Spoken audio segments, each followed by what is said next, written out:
Hello student, आज हम आप लोग को यूनिट 5 का इंट्रोडक्शन टू सॉलिड मैकेनिक्स में यूनिट 5 का थिक एंड थिन सिलेंडर में थिक सिलेंडर या सेल पढ़ाने जा रहे हैं। इसके पहले हमने आपको थिन सेल और स्फेरिकल सेल दोनों करा दिया था, दोनों का थ्योरी और दोनों का न्यूमेरिकल हो गया था। आज हम लोग थिक सिलेंडर समझेंगे, इम्पोर्टेंट है। देखिए, हमने एक थिक सेल यहाँ पे आपको ड्रॉ करके दिखाया हुआ है। ये आपका जो अंदर एक छोटा सर्किल दिख रहा है, ये आपका ओपनिंग होगा, हॉलो सेक्शन होगा। बाकी ये जो है ये एरिया पूरा का पूरा टी है, थिकनेस है, मीन्स यहाँ पे मेटल होगा, ये सॉलिड होगा। ठीक है, ये पूरा सॉलिड होगा, ये इतना ओपनिंग होगा। इसी में हम लोग फ्लूइड को फिल करेंगे या इसी से फ्लूइड को पास कराएंगे या इसी में फ्लूइड को फिल करेंगे। ठीक है, तो इसमें इसका जो इंटरनल डायमीटर स्मॉल डी लिया हुआ है, थिकनेस टी है, कैपिटल डी आपका एक्सटर्नल डायमीटर है। अगर हम बात करें कि कैपिटल डी क्या होगा, तो small D plus 2 times of thickness, ये होता है आपका कैपिटल डी। ठीक है। Internal pressure due to fluid आपका P1 है और एक्सटर्नल प्रेशर आपका P2 होता है। मान लीजिए अगर आपका ये थिक सेल जो है वो सॉइल के अंडर में है तो प्रेशर P2 आएगा। अगर ये एटमॉस्फेयर में ओपन है तो नॉर्मली P2 की वैल्यू 0 होती है। ठीक है, रेफरेंस अगर हम एटमॉस्फेयर लेते हैं, एटमॉस्फेरिक रेफरेंस लेते हैं तो आपका P2 की वैल्यू 0 होता है। मीन्स अगर ये ओपन है, एटमॉस्फेयर में खुला हुआ है, बाहर रखा हुआ है ज़मीन पे, तो P2 की वैल्यू 0 होती है। P1 की value due to fluid internal pressure जो भी होगा वो आएगा। बट अगर कहीं कहीं पे ज़मीन के अंदर यूज करा जाता है सिलेंडर या सेल, तो आपका P2 की वैल्यू गिवन होती है या जो भी आती है उसको हम लेके एनालिसिस करते हैं। ठीक है, देखिए प्रीवियस थिन सेल में हमने आपको बताया था कि सिलेंडर पे 3 तरीके से स्ट्रेस आते हैं। एक आपका सर्कमफ्रेंशियल स्ट्रेस जो कि डायमेट्रल एक्सिस के अबाउट आता है या डायमेट्रल डायरेक्शन में आता है, और सेकंड आपका था लॉन्गिट्यूडनल स्ट्रेस जो लेंथ वाइज आता है या लॉन्गिट्यूडनल डायरेक्शन में आता है, और थर्ड आपका था रेडियल स्ट्रेस। तो थिन सेल में थिकनेस बहुत कम थी, इसलिए आपका रेडियल स्ट्रेस 0 था। बट यहाँ पे थिकनेस कंसिडरेबल होती है, ज़्यादा होती है, इसलिए हम लोग रेडियल स्ट्रेस की बात करेंगे। आप देख रहे हैं कि थिन सेल से ज़्यादा थिकनेस आपके थिक सेल की है, इसलिए इसका नाम है थिक सेल। नेक्स्ट देखते हैं। थिक सेल्स और cylinders are the cylindrical vessel containing fluid under pressure and whose wall thickness T is greater than D/2। Means इसका जो डायमीटर होता है, इंटरनल डायमीटर, वो 20 टाइम्स ऑफ थिकनेस से कम होना चाहिए या कम होता है, इसलिए इसको हम लोग थिक सेल कहते हैं। ये देखिए, किसी किसी में 15 दिया हुआ, किसी किसी बुक में 20 दिया हुआ है, तो एग्जैक्ट डाटा इसका 15 to 20 वेरी करता है। तो आप चाहे D/20 या D/15 दोनों के लिए वैलिड है। कुछ राइटर्स ने D/15 बताया हुआ है, कुछ राइटर्स ने D/20 बताया हुआ है। सार के राजपूत ने D/20 लिखा है, SS रतन अभिषेक पूनमिया ने D/15 बताया हुआ है। ठीक है, मीन्स अगर थिकनेस ज़्यादा होगी तो आपका थिक सिलेंडर होगा। In thick shell the radial stress in the wall thickness is not negligible. जैसा कि हमने आपको बताया, नेग्लिजिबल क्यों नहीं होती, क्योंकि थिकनेस कंसिडरेबल होता है, इसलिए रेडियल स्ट्रेस आती है। Circumferential stress varies along the thickness. Circumferential stress जो वो थिकनेस के अलोंग वेरी करती है। मीन्स इंटरनल जो आपका सरफेस है, ये आपका इंटरनल डायमीटर जहाँ पे ख़त्म हो रहा है, ये देखिए जो इंटरनल सरफेस है, यहाँ पे सर्कमफ्रेंशियल स्ट्रेस की वैल्यू अलग होगी और बाहरी आउटर सरफेस पे सर्कमफ्रेंशियल स्ट्रेस की वैल्यू अलग होगी। ये भी रेडियस के अकॉर्डिंग चेंज होती रहती है। The radial stress varies from the inner surface where it is equal to the magnitude of the fluid pressure to the outer surface where usually it is equal to 0। अब ये समझिएगा, radial stress varies from the inner surface where it is equal to magnitude of the fluid pressure. Radial stress जो होती है वो along radial direction में vary करती है। इसका जो इनिशियल इस पॉइंट पे या इंटरनल सरफेस पे जो वैल्यू होती है वो इंटरनल फ्लूइड प्रेशर जो आपका P1 होगा उसके इक्वल होगी, और आउटर सरफेस पे इसकी वैल्यू P2 के इक्वल होती है। ठीक है, अगर ये एटमॉस्फेयर में ओपन है तो 0 हो जाएगी, और अगर आपके ज़मीन के अंदर में है या सॉइल के अंदर में है, इसके ऊपर प्रेशर आ रहा है, तो जो प्रेशर की वैल्यू होगी उसके बराबर आपका इक्वल में होगा। Means P1 equal to radial stress at inner surface and P2 is equal to radial stress at outer surface. तो रेडियल स्ट्रेस आपका जो इंटरनल फ्लूइड प्रेशर है उसके बराबर होगा या आउटर फ्लूइड प्रेशर उसके बराबर होगा। लिखा हुआ if expose to the atmosphere the variation in the radial as well as circumferential stress across the thickness are obtained with the help of the Lame's theory. देखिए, अगर आपका जो थिक सेल है वो अगर मान लीजिए एटमॉस्फेयर में ओपन है या एटमॉस्फेयर में ओपन है, एक्सपोज्ड है, तो जो वेरिएशन है रेडियल स्ट्रेस का और सर्कमफ्रेंशियल स्ट्रेस का और लॉन्गिट्यूडनल स्ट्रेस का भी, वो लेम्स थ्योरी के अकॉर्डिंग आता है। लेम्स एक साइंटिस्ट थे, इन्होंने एक अपनी थ्योरी दी रेडियल थिक सेल के लिए, उसको हम लोग आगे देखेंगे। ये लामिज नहीं है, लेम्स है, LAME लगा हुआ, लेम्स थ्योरी। अब लेम्स थ्योरी क्या है हम लोग आगे देखते हैं। कुछ अजम्पशंस है लेम्स थ्योरी का, वो देख लेते हैं पहले। Assumptions made in Lam's theory. The material used to make cylinders should be homogeneous and isotropic. Material आपका होमोजेनियस एंड आइसोट्रॉपिक होना चाहिए। हमने आपको बार बार बताया है कि कोई भी, ये हर जगह अजम्पशन आता है, मटेरियल होमोजेनियस एंड आइसोट्रॉपिक होना चाहिए। होमोजेनियस का मतलब आप जानते हैं, आइसोट्रॉपिक का मतलब भी हम कई बार आपको बता चुके हैं, बट एक बार फिर से बता देते हैं। होमोजेनियस का मतलब है कि अगर आपका कोई भी मटेरियल है एट एवरी प्लेट, मान लीजिए कोई एक हमने मेटल का सीट ले लिया, ये कोई इसी मटेरियल से बना हुआ है, तो किसी भी पॉइंट पे अगर आप जाएं तो इसकी सारी प्रॉपर्टीज़ फिजिकल और केमिकल सेम होनी चाहिए। और होमोजेनियस ये हो गया। अगर आपको आइसोट्रॉपिक का मतलब है तो इस सीट पे या इस मटेरियल पे किसी भी पॉइंट पे आप अगर खड़े हो जाएं, यहाँ से किसी भी डायरेक्शन में मूव करें तो हर डायरेक्शन में सारी प्रॉपर्टीज आपकी सेम आनी चाहिए। ठीक है, फिजिकल प्रॉपर्टी जो भी हैं इसकी, ठीक है, वो सेम होनी चाहिए। फर्स्ट आपका द मटेरियल यूज्ड, ये हो गया। Second, plane section perpendicular to the longitudinal axis of the cylinder remain plane after the application of internal pressure. Means जो आपका प्लेन सेक्शन है बिफोर द एडमिटिंग फ्लूइड, वो हमेशा प्लेन ही लेके चलते हैं या होना चाहिए फ्लूइड को एडमिट कराने के बाद, मींस इंटरनल प्रेशर जनरेट होने के बाद भी। नेक्स्ट आपका था the material is stressed with in the elastic limit, means obeys Hooke's law. हाँ, ये बहुत इंपॉर्टेंट है। आपका जो मटेरियल है जिसका हमने आपका सिलेंडर बनाया हुआ है, तो इस तरीके से उसमें प्रेशर जनरेट करना है या इतना हमें प्रेशर उसमें देना है, इतना फ्लूइड पास कराना है, जिससे कि वो इलास्टिक लिमिट से बाहर ना जाए, उसमें प्लास्टिक डिफॉर्मेशन ना हो, मीन्स हुक्स लॉ ओबे करे। ठीक है। नेक्स्ट आपका है all the fibres of the material are free to expand और contract independently without being constrained by the adjacent fibre. Means जो भी फाइबर्स हैं आपके, मान लीजिए आपका सिलेंड्रिकल सेल है, इस तरीके से आपका सिलेंड्रिकल सेल है ये, तो इसमें थिकनेस भी होगी। ठीक है। अब इसमें जो ये लेयर्स हैं ये बिल्कुल फ्री होनी चाहिए कॉन्ट्रैक्ट या एक्सपैंड करने के लिए। एडजेसेंट मतलब डिफरेंट लेयर्स मिलकर बना ही होता है, तो कोई भी लेयर एक दूसरे लेयर को हिंड्रेंस ना पहुंचाए या कॉन्स्टेंट ना पहुंचाए, कॉन्स्टेंट ना जनरेट करे इन एक्सपैंडिंग और contracting after admitting the internal fluid या फ्लूइड प्रेशर। ठीक है। अब देखिए लेम्स थ्योरी पे आते हैं। जंक्शन हो गया आपका। लेम्स थ्योरी क्या, a thick shell subjected to internal और external pressure P1 and P2 respectively as shown in figure, the radial stress variation as shown in the figure. Consider an elemental ring at a radius r and thickness dr. देखिए हमने इसका diagram बनाया हुआ है, उसको हम आपको दिखा के समझाते हैं कि कैसे जो है आपका वेरिएशन होता है। ये देखिए ये हमने एक थिक सिलेंडर लिया हुआ है, ये इंटरनल डायमीटर है आपका जिसमें फ्लूइड एडमिट कराएंगे, और ये पूरी आपकी थिकनेस है, हमने दिखाया है T है। ये आउटर सरफेस से लेकर इनर सरफेस यहाँ तक का थिकनेस T है, पूरा सॉलिड होगा। अब हमने क्या करा हुआ है कि एक एलिमेंटल स्ट्रिप लिया है, ये पतला स्ट्रिप आप देख रहे होंगे dr थिकनेस की, कितने डिस्टेंस पे, सेंटर से r डिस्टेंस, ये r दिख रहा है आपको, सेंटर से r डिस्टेंस पे एक dr थिकनेस की हमने एक स्ट्रिप ली। इंटरनल रेडियस आपकी r1 है, एक्सटर्नल रेडियस आपकी r2 है, इंटरनल फ्लूइड प्रेशर P1 है, एक्सटर्नल फ्लूइड प्रेशर P2 है। ठीक है।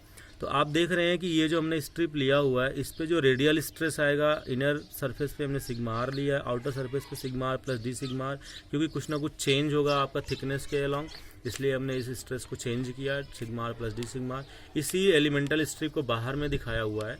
ये जो आपकी स्ट्रिप है, इनर सरफेस पे सिग्मा आर रेडियल स्ट्रेस है, आउटर सरफेस पे sigma are plus D sigma R है, और ये आप देख रहे हैं सरकमफ्रेंस के along sigma C, circumferential stress sigma C लग रही है। ठीक है।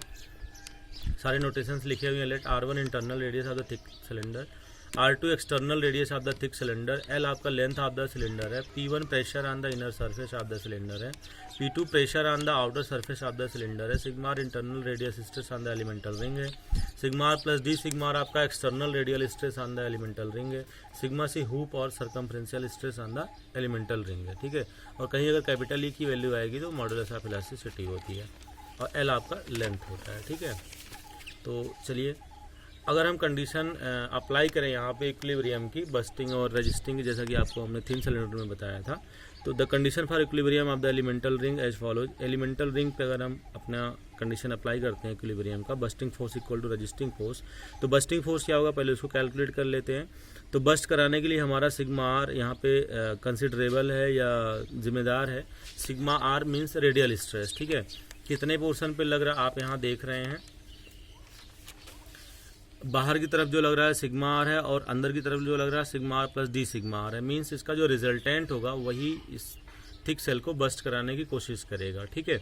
तो फोर्स की बात करना है, सिग्मा आर आपका हो गया स्ट्रेस और एरिया से मल्टीप्लाई करा देंगे तो आपका क्या हो जाएगा, फोर्स हो जाएगा। Sigma are plus D sigma are आपका अपोजिट रिएक्शन या अपोजिट स्ट्रेस है तो ये नेगेटिव हो जाएगा, माइनस हो जाएगा। तो यहाँ पे जो रिजल्टेंट स्ट्रेस आएगा sigma r minus sigma are plus D sigma r bracket में, ठीक है। तो एरिया क्या होगा आपका, आप देख रहे हैं एरिया क्या होगा, पाई इंटू डी। तो पाई इंटू डी का मतलब यहाँ पे रेडियस हमें पता है तो 2 पाई आर आपका पेरीमीटर और डी आर आपका थिकनेस हो जाएगा। तो ये जो इसकी एरिया आएगा, इस एलिमेंटल स्ट्रिप का एरिया आएगा, ये आएगा 2 पाई आर इंटू आर, ठीक है। और एल लेंथ है तो पूरे लेंथ के लिए हम लोग एल से मल्टीप्लाई कर देंगे। तो यहाँ पे देखिए बस्टिंग फोर्स क्या आएगा, sigma are into 2 pi r into l. 2 pi r आपका रेडियस हो गया, इंटू में लेंथ वाइज एल हो गया, ठीक है। Minus sigma are plus D sigma r, ये आपका स्ट्रेस हो गया, इंटू 2 पाई आर की जगह हो जाएगा r plus d are into में एल। ये इंटरनल सरफेस पे हो गया और ये एक्सटर्नल सरफेस हो गया आपका, ठीक है।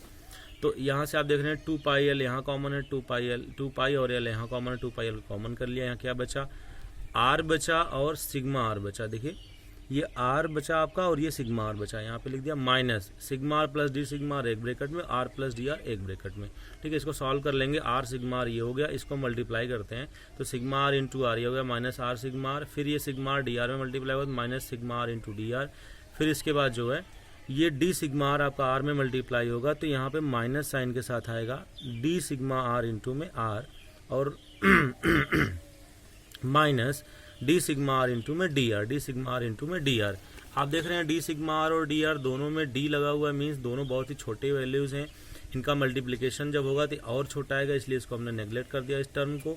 आर सिग्मा आर कैंसिल हो गया, इस और दोनों r sigma r positive negative cancel हो गया। यहाँ पे आपका बचा minus sigma R D R minus D sigma are into में आर। तो बस्टिंग फोर्स आपका आया 2 पाई एल ब्रैकेट में minus sigma R D r ये वैल्यू, माइनस आर को हमने पहले लिख दिया तो r into d sigma r. ये आपका फर्स्ट इक्वेशन हो गया जो कि बस्टिंग फोर्स को डिनोट कर रहा है। सेम तरीके से आपका रजिस्टिंग फोर्स क्या है, जो हुप स्ट्रेस जनरेट हो रही है। तो 2 पाई आर डी आर आपका ये थिकनेस हो गया, सिग्मा सी आपकी स्ट्रेस हो गई और एल आपका लेंथ हो गया। 2 पाई इंटू डी आर, ठीक है। 2 पाई इंटू डी आर क्या होगा, ये पूरा जो आपका थिकनेस है या लेंथ है, एरिया है जो आपकी, ठीक है। 2 पाई आर होता है पेरीमीटर, तो 2 पाई डी आर और कितने में, लेंथ वाइज एल में, ठीक है। तो 2 pi into D R into sigma c into में एल, ये हो गया आपका। एंड रजिस्टिंग फोर्स आपका क्या हो जाएगा, ये हो गया आपका 2 pi D are into sigma C L. अब आप इसको इक्वेट कर दीजिए, resisting force is equal to bursting force. तो रजिस्टिंग फोर्स आपका आ जाएगा, यहाँ से आपने देखा 2 pi D are into sigma C L और ये आपका बस्टिंग फोर्स जो आया था 2 पाई एल ब्रैकेट में minus sigma R D R minus R D sigma R, इसको लिख दिया यहाँ पे। 2 पाई एल ये है, 2 पाई से 2 पाई कैंसिल, एल से एल कैंसिल। तो sigma c into D R is equal to क्या आ जाएगा, minus sigma R D R minus R D sigma r. तो आप देख रहे हैं डी आर को अगर हम यहाँ ले जाकर डिवाइड कर दें तो क्या होगा, sigma C is equal to minus sigma R D R में डी आर कैंसिल हो जाएगा, minus R D sigma are upon D r. क्या बचेगा, sigma C is equal to minus sigma r minus R D sigma are upon D r. Equation number 3 है, ठीक है। ये थोड़ा लंबी है, समझिएगा। तो यहाँ से आपने सिग्मा सी और सिग्मा आर में एक रिलेशन निकाल के रख लिया। Now let obtain another relation between radial stress and hoop stress by using the conditions that the longitudinal strain at any point in the section is constant. अच्छा, thick cell में जो longitudinal strain होगा वो किसी भी point पे constant होगा। क्यों, क्योंकि लेंथ वाइज जो भी प्रेशर लग रहा होगा, लॉन्गिट्यूडनल स्ट्रेस जो भी आ रहा होगा वो सेम आ रहा होगा, इसलिए आपकी स्ट्रेन भी कांस्टेंट होगी, ठीक है। और इंटरनल सरफेस पे जो स्ट्रेस होगा वो भी कांस्टेंट होगा। इस वजह से आपका लॉन्गिट्यूडनल स्ट्रेस कांस्टेंट होगा, क्योंकि लॉन्गिट्यूडनल स्ट्रेस डिपेंड करेगा आपके प्रेशर पे, इंटरनल प्रेशर पे, P1 पे, तो आपका स्ट्रेन भी कांस्टेंट होगा, ठीक है।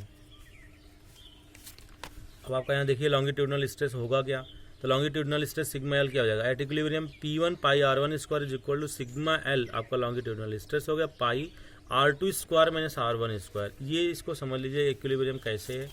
तो इसमें अगर आप देखें यहाँ पे ये चीज़ है आपकी, इसमें कितना ये एरिया है, पाई R1 स्क्वायर, क्योंकि आपके सर्किल का एरिया होता है पाई R स्क्वायर, तो इंटरनल जो ये पूरा ओपनिंग है इसकी एरिया हो जाएगा पाई R1 स्क्वायर, और इसमें कितना प्रेशर है P1, तो क्या फोर्स हो जाएगा P1 इंटू पाई R1 स्क्वायर, ठीक है। इसको रोक कौन रहा है, रजिस्ट कौन कर रहा है, तो आपका सिग्मा एल हो गया radial stress, sorry longitudinal stress, और एरिया कितना मिल रहा है, एरिया ये पूरा मिल रहा है जो सॉलिड पार्ट होगा, ये जो R2 टू R1 होगा, तो R2 स्क्वायर करेंगे तो बाहर का पूरा एरिया मिलेगा, और R1 स्क्वायर आप घटा देंगे तो ये आपका सॉलिड वाला एरिया मिल जाएगा, ठीक है।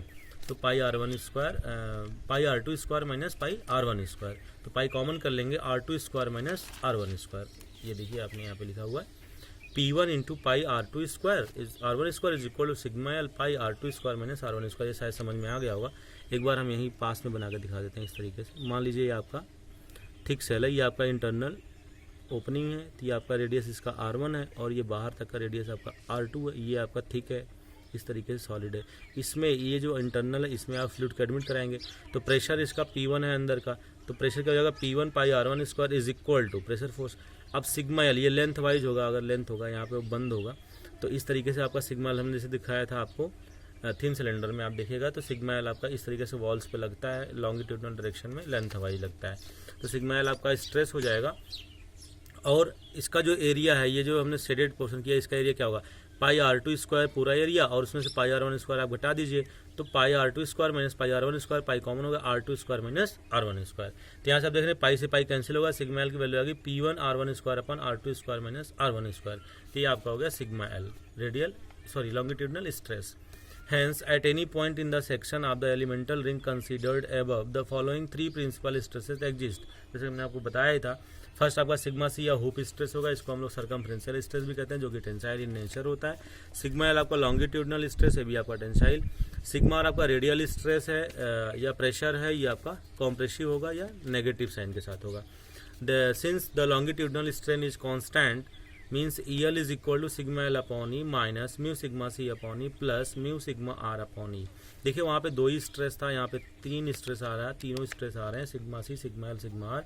तो जब हम EL लेंथ वाइज बात कर रहे हैं तो सिग्मा एल बाई इस linear strain minus mu sigma C upon E lateral strain, और minus mu sigma are upon E होगा, तो माइनस माइनस आपका प्लस हो जाएगा, क्योंकि सिग्मा आर आपका कॉम्प्रेसिव है तो माइनस साइन के साथ आएगा, तो क्या हो जाएगा प्लस हो जाएगा mu sigma are upon e equal to constant. यहाँ से ई हमने कांस्टेंट कर लिया, बाहर कर लिया, तो sigma e minus mu sigma c plus mu sigma r, ये भी कांस्टेंट के बराबर होगा। और कांस्टेंट क्यों लिख रहे हैं, क्योंकि लॉन्गिट्यूडनल स्ट्रेन आपको कांस्टेंट हमने पहले ही बताया था। तो EL equal to 1 upon e sigma l minus mu आप कॉमन कर लीजिए, sigma c minus sigma r is equal to constant. अब आप देखिए सिग्मा एल मतलब longitudinal stress, mu and capital e r constant, ये तो कांस्टेंट होंगे ही, ठीक है ऑलरेडी। तो अगर इस पूरे को कांस्टेंट होना है तो sigma c minus sigma r को भी कांस्टेंट होना पड़ेगा या होगा। तो यहाँ से आपका sigma c minus sigma r को हमने कांस्टेंट लिया, और उस कांस्टेंट की वैल्यू हमने 2a लिया हुआ है। ये आपका एक कांस्टेंट है 2a, ये कोई फार्मूला नहीं है, ये कांस्टेंट माना गया है क्वेश्चन को सॉल्व करने के लिए, एनालिसिस करने के लिए। आप इसको कोई और भी कांस्टेंट मान सकते हैं, बट इस तरीके से आर.के. राजपूत ने समझाया हुआ था, तो उस तरीके से हमने आपको भी बता दिया कि 2a अज्यूम कर लेते हैं। इसको कैपिटल ए भी कोई अज्यूम कर सकता है, नई थ्योरी दे सकता है, नए तरीके से फार्मूले बनेंगे, but sigma c minus sigma r को हमने 2 इंटू ए लिया। अगर कोई ये सोचे कि 2 इंटू ए ही क्यों लिया गया है, ये केवल और केवल ईज के ईज के लिए लिया गया है, जिससे आपका प्रॉब्लम ईजिली सॉल्व हो जाए, ठीक है। तो यहाँ से हमने कॉन्स्टेंट को 2a अज्यूम कर लिया, ये आपका क्वेश्चन नंबर 4 है। तो अब आप यहाँ से देख सकते हैं कि अगर हम सिग्मा सी की वैल्यू निकालना चाहें तो क्या आएगा, sigma C is equal to 2a plus sigma R आ जाएगा, ठीक है। क्वेश्चन नंबर 4 तो सिग्मा सी आपका आ जाएगा 2a plus sigma r equation number 4 से। और इक्वेशन नंबर 3 क्या थी आपकी, minus sigma r minus R D sigma are upon D r थी, ठीक है। तो अब देखिए यहाँ पे सिग्मा सी की जो वैल्यू है 2a प्लस सिग्मा आर, ये हमने पुट कर दिया, तो हो जाएगा minus sigma are plus minus R D sigma are upon r. आप देख रहे हैं सिग्मा आर यहाँ भी है, सिग्मा आर यहाँ भी इस साइड में ले आएंगे तो पॉजिटिव होगा, 2 sigma are plus 2a is equal to minus R D sigma are upon D r. अब आपको समझ में आएगा कि 2a क्यों लिया था। सिग्मा आर देखो 2 हो गया, तो 2 यहाँ से कॉमन हो जाएगा, इजिली सिग्मा आर सॉल्व हो जाएगा।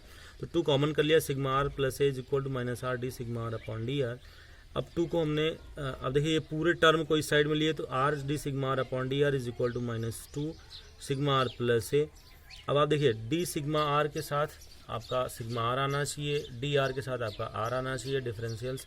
तो इसलिए जो है आप डी सिग्मा आर को जब अलग रखेंगे उसके साथ सिग्मा आर ले आएंगे, तो सिग्मा आर प्लस ए नीचे आ जाएगा इज इक्वल टू माइनस 2। ये आपका जो डी सिग्मा आर नीचे वो ऊपर आएगा और ये आर आपका आकर डिवाइड हो जाएगा। इक्वेशन नंबर 5 कर लिया। अब आप पूरे सेल के लिए, हमने एक एलिमेंटल स्ट्रिप लिया था, तो पूरे सेल के लिए या पूरे थिकनेस के लिए आप इसको इंटीग्रेट कर देंगे तो आपकी वैल्यू आ जाएगी। तो हमने वही किया, on integrating equation number 5 both side we get क्या मिलेगा, ये देखिए लॉगरिथम में जाएगा, लॉग में जाएगा क्योंकि 1 अपॉन में है, ये आप मैथमेटिक्स है, इसको आप समझते ही होंगे। तो log base E sigma are plus A is equal to minus 2 log base E sigma are plus log B base E. देखिए यहाँ भी हमने log B base E constant माना हुआ है, तो इसको सब लॉग में आ रहे थे इसलिए इसको भी लॉग में ले लिया गया है, क्योंकि कॉन्स्टेंट की कोई डेफिनेट वैल्यू तो होती है बट हमें यहाँ पे पता नहीं है, वेरिएबल के टर्म में लेना है तो हम कुछ भी रख सकते हैं अपने ईज के अकॉर्डिंग। देखिए यहाँ पे लॉग बेस बी बेस ई जो है इंटीग्रल कॉन्स्टेंट हमने ले लिया यहाँ पे, ठीक है। तो यहाँ सॉल्व करेंगे तो क्या आएगा, log sigma are plus a base e is equal to minus log, ये 2 आगे जाएगा तो आपका स्क्वायर हो जाएगा, क्योंकि आप जानते हैं ए लॉग बी क्या होता है, log a to the power b. तो लॉग आर स्क्वायर हो जाएगा प्लस लॉग बी, दोनों का सेम बेस है इसलिए क्या होगा बी अपॉन आर स्क्वायर, क्योंकि लॉग ए माइनस लॉग बी होता है लॉग ए अपॉन बी। तो यहाँ पे माइनस आर स्क्वायर है तो आर स्क्वायर नीचे आ जाएगा, तो log B upon are square, log base E sigma are plus A है, तो दोनों तरफ सेम बेस सेम चीज़ें लगी हुई हैं इसलिए कैंसिल हो जाएंगी। तो इसकी वैल्यू जो है सिग्मा आर प्लस ए की आ जाएगी बी अपॉन आर स्क्वायर, यहाँ से सिग्मा आर क्या हो जाएगा B upon are square minus A. Equation number 6 आ गया। जब सिग्मा आर की value B upon are square minus A आ गया तो आप इक्वेशन नंबर 4 में सिग्मा आर की वैल्यू को पुट कर दीजिए B upon are square minus A. तो सिग्मा सी क्या आपका आ जाएगा sigma are plus 2a, sigma C is equal to आ जाएगा सिग्मा आर प्लस 2a। देखिए कैसे 2a है, सिग्मा आर की वैल्यू आप रख दीजिए, सॉरी यही है, तो यहाँ सिग्मा आर की वैल्यू पुट करिए B upon are square minus A plus 2a। तो यहाँ से आपका minus A plus 2a solve होकर प्लस ए बचेगा, तो ये आपका आ जाएगा sigma C is equal to B upon are square plus A, ठीक है। Sigma C is equal to B upon are square plus A. तो यहाँ से आपने देखा कि जो लेम्स, यही आपकी जो 6 इक्वेशन और 7 इक्वेशन है आपकी लेम्स इक्वेशन कहलाती हैं। Equation number 6 and 7 are known as Lame's equation. हमने एक बार फिर लिख दिया है लेम्स इक्वेशन क्या आती हैं। सर्कमफ्रेंशियल स्ट्रेस आपका आता है B upon are square plus a, and radial stress आपका आता है B upon are square minus A.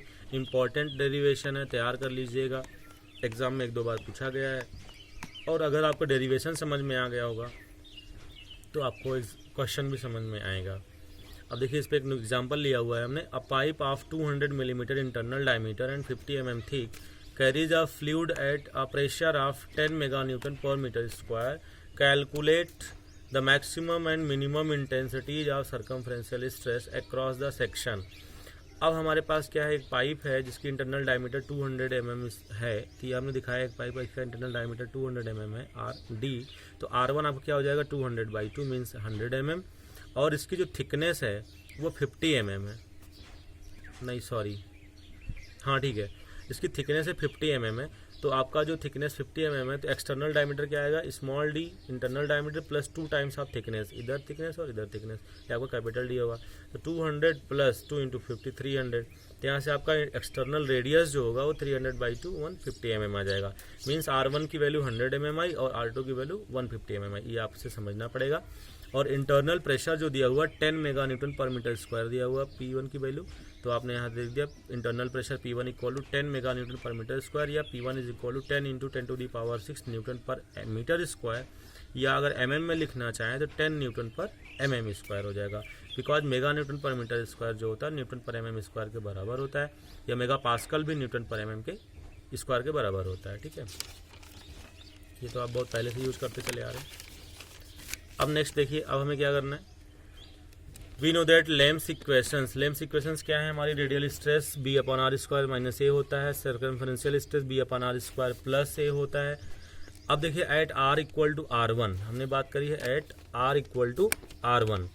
Eight are equal to are one का मतलब है कि जो हमारा इंटरनल सरफेस होगा उस पे, ये देखिए आपका है इस तरीके से आपका पाइप है ये, तो ये r equal to are one मतलब ये आप इस सरफेस पे हैं, इंटरनल सरफेस पे हैं, ठीक है। तो यहाँ पे जो रेडियल स्ट्रेस की वैल्यू वो कितनी है, P1 है। तो यही हमने लिखा at r equal to are one means 100 mm। सिग्मा r की वैल्यू जो होगी, रेडियल स्ट्रेस की जो वैल्यू होगी P1 के इक्वल होगी, क्योंकि इंटरनल प्रेशर आपका कितना है, P1 है, और आउटर प्रेशर P2 है। P2 0 होगा अगर एटमॉस्फेयर में ओपन होगा। तो यहाँ से आपका P1 10 न्यूटन पर mm स्क्वायर हुआ। यहाँ से आप लिख सकते हैं सिग्मा आर की वैल्यू को 10 रख दिया, और बी अपॉन आर स्क्वायर, क्योंकि सिग्मा आर आपका B upon are square minus A होता है, तो 10 is equal to B upon are square. R की वैल्यू 100 है, B upon are square, B upon 100 का स्क्वायर माइनस है, आपका इक्वेशन नंबर 1 हो जाएगा। And at are equal to r two means 150 mm। अब देखिए यहाँ पे at are equal to r two आप बाहर आ जाएंगे, तो आर टू आपकी वैल्यू है 150 mm। सिग्मा आर P2 के बराबर होगा, और P2 कितना है 0, क्यों, अगर एटमॉस्फेयर में ओपन है तो 0 होता है, अगर कोई वैल्यू गिवन है तो उस वैल्यू को हम यूज़ करेंगे, ठीक है। तो यहाँ पे 0 इज इक्वल टू क्या आ जाएगा, बी अपॉन 150 स्क्वायर माइनस है ए इक्वल टू, यहाँ से आप सॉल्व करेंगे तो equal to B upon 150 square, equation number 2 कर लिया। 1 और 2 को सॉल्व कर दो, दो इक्वेशन दो नोन है, ए और बी नोन है, दो इक्वेशन है हमारे पास। यहाँ से आपके ए और बी की वैल्यू आ जाएगी। तो फ्रॉम इक्वेशन 1 एंड 2 आपका जो आप देख रहे हैं, इसको अगर हम ऐड कर दें, सॉरी हाँ ये माइनस है, ये प्लस के साथ है, तो अगर हम इसको ऐड कर दें तो आपका ये सॉल्व हो जाएगा। तो 10 + 0 या ए की वैल्यू डायरेक्ट यहाँ ला के रख दें तो क्या हो जाएगा, 10 is equal to B upon 100 square minus b upon 150 square. B common है, बी को कॉमन कर लिया, 1 upon 100 square minus 1 upon 150 square. आप देख रहे हैं कि इसको हमें एलसीएम लेना पड़ेगा, 100 स्क्वायर 150 स्क्वायर, ये हो जाएगा, यहाँ 100 है तो 150 यहाँ चला जाएगा, यहाँ 150 है तो 100 यहाँ चला जाएगा। इसको आप सॉल्व कर लेंगे तो बी की वैल्यू आ जाएगी 180 × 10⁻3। इसी तरीके से फ्रॉम इक्वेशन 2 इससे आपकी ए की वैल्यू मिल जाएगी, बी की वैल्यू हमें मिल चुकी है 180 × 10⁻3/150 का स्क्वायर। एक चीज़ ध्यान रखिएगा, जब आप सारी वैल्यूज़ को मिलीमीटर और न्यूटन में रखेंगे तो बी की वैल्यू ज़्यादा आएगी, मैग्नीट्यूड में दिखेगी आपको, और अगर आप इसकी मीटर में रखेंगे तो वैल्यू कम दिखेगी, जिससे आप परेशान मत होइएगा। ए की वैल्यू हमेशा सेम आती है, ठीक है, दोनों डायरेक्शन में। मेन कांस्टेंट आपका ए होता है। और जो भी यूनिट आप यूज करिएगा वो यूनिट हमेशा यूज करिएगा। ये कि नहीं कि बी को निकालने के लिए, बी को कैलकुलेट करने के लिए आपने मिलीमीटर का यूज किया और ए को कैलकुलेट करने के लिए आपने मीटर का यूज कर लिया, ठीक है। तो ये मत करिएगा। अगर यहाँ पे मिलीमीटर यूज किया है तो यहाँ पे भी मिलीमीटर ही यूज करना है, ठीक है। अगर आप यहाँ 180 10⁻³ अपन इसको मीटर में 0.15 रख देंगे तो ये वैल्यू बहुत ज़्यादा आ जाएगी ए की। तो ये कभी गलती मत करिएगा। जो भी यूनिट आप लेके चल रहे हैं पूरे सोल्यूशन के ड्यूरेशन में वही यूनिट यूज करना है। देयरफॉर मैक्सिमम हूप स्ट्रेस आपका R is equal to R1 पे देखिए क्या आएगा 100 mm। अच्छा अब देखिए यहाँ पे हमने कहा maximum hoop stress at R equal to R1। कैसे, आप देख रहे हैं कि जो आपका सिग्मा सी का फॉर्मूला B/R² प्लस है। R क्या, R तो यहाँ पे वेरिएबल है। R की वैल्यू R1 भी हो सकती है, R2 भी हो सकती है, कुछ और भी हो सकती है, ठीक है, थिकनेस के लिए अलोंग। बट अगर हम बात करें मैक्सिमम हूप स्ट्रेस कहाँ पे होगा, तो आप यहाँ देख रहे हैं कि A जो है पॉजिटिव है और R यहाँ डिवीजन में है। अगर R की वैल्यू ज़्यादा होगी तो ये वाली अमाउंट कम आएगा। तो R इक्वल टू R1 जो है वो R की सबसे छोटी वैल्यू है R1, क्योंकि इंटरनल रेडियस सबसे छोटा रेडियस है। तो इसीलिए हमेशा इंटरनल सरफेस पे ही मैक्सिमम हूप स्ट्रेस आएगा और मिनिमम हूप स्ट्रेस आपका आउटर सरफेस पे आएगा, means R equal to R2 पे आएगा। उसके बीच में जो होगा वो मिनिमम और मैक्सिमम की बीच की वैल्यूज आएंगी। इसीलिए हमेशा मैक्सिमम हूप स्ट्रेस के लिए आप R इक्वल टू R1 का यूज़ करेंगे, जो कि 100 mm है। यहाँ पे सिग्मा सी मैक्स क्या आ जाएगा, B/R1² प्लस से क्या हो जाएगा, B की वैल्यू रख दो, R1 आपका 100 mm है, इसका स्क्वायर हो गया, प्लस का A की वैल्यू 8 है। इसको आपने सॉल्व किया तो 26 Nm/mm, मतलब कि जो hoop stress at internal surface होगा वो 26 होगा। And minimum hoop stress at R equal to R2 क्या होगा, ये 150 mm पे होगा। सिग्मा सी मिनिमम क्या होगा, B/R² प्लस है, इसकी वैल्यू आ जाएगी, B की वैल्यू 180 10⁻³ रख दिया, अपॉन R2 150 का स्क्वायर सॉल्व कर दिया प्लस 8 करके, तो 16 Nm/mm आ जाएगी। और रेडियल स्ट्रेस की वैल्यू क्या होगी, रेडियल स्ट्रेस की value at R equal to R1 आप जानते हैं P1 के बराबर होगी, eight R equal to R2 आपकी P2 के इक्वल होगी, ठीक है।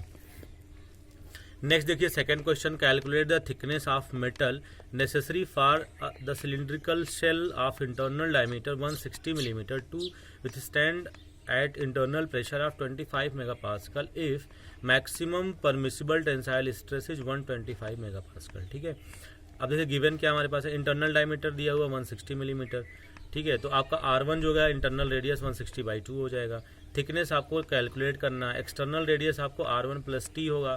ठीक है, क्यों R2 जो होगा, देखिए ये आपका मान लो सिलेंडर है, ये हो गया आपका R1। ठीक है, ये हो गया R1, तो ये थिकनेस अगर आप ऐड कर देंगे तो R2 नहीं आ जाएगा, तो वही हमने लिखा R2 = R1 + T, या R1 की वैल्यू 80 है तो 80 + T mm में हम रख रहे हैं। इंटरनल प्रेशर P1 आपको गिवन है 25 मेगापास्कल, तो हमने बताया मेगापास्कल को आप न्यूटन पर mm² लिखते हैं। स्टार्टिंग से फर्स्ट यूनिट से ही मैंने बताया, कई बार बता चुके हैं कैसे होता है, ये भी बताया था। तो 25 न्यूटन पर mm², ठीक है, मेगापास्कल। एक्सटर्नल प्रेशर आपका P2 है, P2 = 0 हो गया। सिंस सिग्मा आर आपका B/r² - a है एंड सिग्मा C B/r² + ये आपके लेम्स इक्वेशंस हैं। आप जानते हैं eight r = r1 sigma are आपके P1 के इक्वल होता है। P1 आपको गिवन है 25, तो यहाँ पे आप R1 की जगह सिग्मा आर की जगह 25 रखिए, B/r² की जगह आपका R1² हो जाएगा 80 - a, पहली इक्वेशन बन गई। सेम टाइप से आप एट r = r2 के लिए कैलकुलेट करेंगे। नहीं सॉरी, यहाँ पे आपको R2 की वैल्यू नहीं पता है, थिकनेस में कैलकुलेट करना है आपको। सिग्मा C मैक्स की वैल्यू दिया हुआ है। सिग्मा C मैक्स की वैल्यू कैसे, क्योंकि इंटरनल सरफेस पे जो भी सिग्मा C की वैल्यू होगी वो मैक्स होगी, और आपके क्वेश्चन में लिखा हुआ है मैक्सिमम परमिसिबल टेंसाइल स्ट्रेस। ठीक है, तो मैक्सिमम परमिसिबल टेंसाइल स्ट्रेस की वैल्यू का मतलब है कि मैक्सिमम हुप स्ट्रेस। ठीक है, तो मैक्सिमम हुप स्ट्रेस कहाँ होता है, एट r = r1 पे होता है, अभी हमने आपको पीछे डिस्कस किया था। तो इसीलिए आप सिग्मा C मैक्स यूज़ करेंगे, B/r1² + a, R1 की वैल्यू पता है 80² + a, और 125 आपका सिग्मा C मैक्स दिया हुआ है। तो इक्वेशन नंबर 1 और 2 को ऐड कर लीजिए, क्योंकि 1 में -a था और 2 में +a है, दोनों a कैंसिल हो जाएगा। तो 1 आपका 25 + 125 हो जाएगा। 1 में 25 था, 2 में 125, दोनों को ऐड कर दिया। 1 में बचेगा B/80², 2 में भी बचेगा B/80², 2 × B/80² बच जाएगा। यहाँ से आप सॉल्व करके B की वैल्यू कैलकुलेट करेंगे तो क्या आएगा, 480 × 10³ आएगा। फ्रॉम इक्वेशन नंबर 2 यहीं से देख लीजिए आप, A की वैल्यू क्या आएगी, 125 - B/80²। इसको सॉल्व कर लेंगे, A की वैल्यू आपकी 50 आ जाएगी।